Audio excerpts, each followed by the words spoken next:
Hi, it's Joe Volpe, the publisher of Corriere Canadese, North America's only Italian language daily. Here on behalf of Corcan Media Group and Go Live TV to bring you the comment of the day. Now, yesterday we began with the issue of immigration. Today we'll talk about immigration and the political roadkill in the clash between Premier Ford and Prime Minister Trudeau. Now, the spat between Ontario and Ottawa over the fabricated refugee crisis unleashed another torrent of hyper-partisanship and unveiled a quasi-semi-sovereigntist movement in Ontario.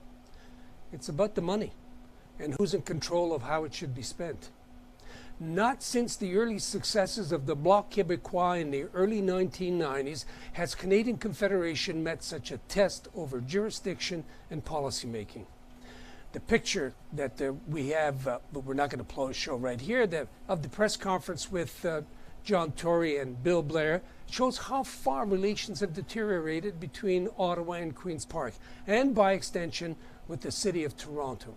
Mayor Tory should have been all smiles at being on the receiving end of an $11 million windfall from the federal government for refugee accommodation. He was anything but that. He wanted $64.5 million.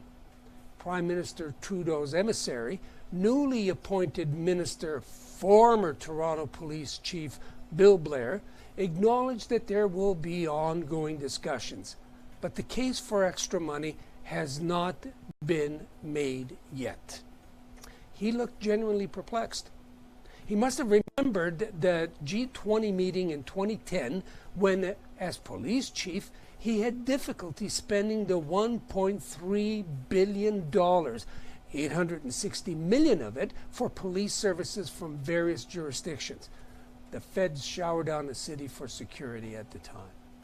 Nonetheless, the $11 million is an impressive $30 million for each of the $330,000 rather, of the 372 refugees currently hosted in vacant student housing units.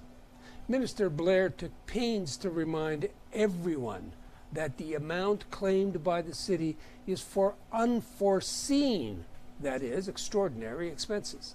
The amounts are designed to show responsible accounting and to cool down the fears about a perceived failed policy. Now, to be fair, the federal authorities budget for each of the refugees as per Canada's obligations under multilateral agreements. Nor are the numbers of refugees from the USA as high as those originally touted, and compared to those experienced by Italy and other Mediterranean countries, rather picayune. But these are fine points of debate. Sums and numbers are exaggerated or massaged to suit the bombast required for the moment. And the moment calls for an aggressive promotion of public policy, its benefits and its goals.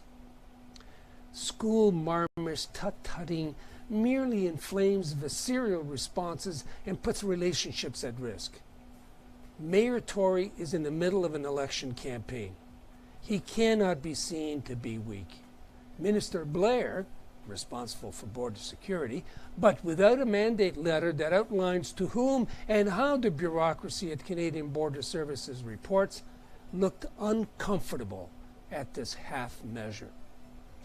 Trudeau will be in full election mode once the municipal elections in Toronto are done.